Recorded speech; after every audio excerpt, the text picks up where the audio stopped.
বিদ্রোহী কবি কাজী নজরুল ইসলামের ১১১তম জন্মজয়ন্তী উপলক্ষে স্পেনের বার্সেলোনায় বাংলাদেশ মহিলা সমিতি ইন কাতালুনিয়ার উদ্যোগে সাংস্কৃতিক অনুষ্ঠানের আয়োজন করা হয়। গত ৩ জুলাই শনিবার স্থানীয় একটি হলে কবি নজরুলের জীবন আলোক্যকে তুলে ধরা হয় গান, নৃত্য আর আবৃত্তির মধ্য দিয়ে। মিশু ও মুন্নির উপস্থাপনায় অনুষ্ঠিত সাংস্কৃতিক সন্ধ্যায় নজরুল গীতি পরিবেশন করেন শাহ ইমরান, জিনাত শফিক, মাকসুদা, পপি, শুভা প্রমুখ।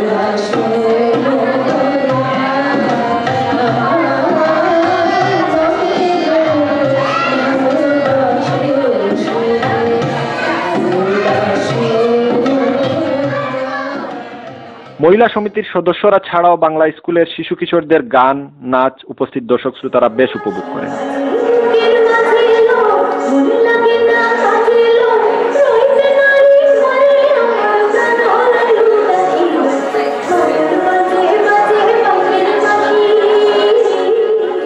শিশু কিশোরদের মধ্যে গান পরিবেশন করে অর্ক, সাগপ্তি, মৃদুল, তন্ময়, কতা, তিহিম, মাহিম প্রমুখ।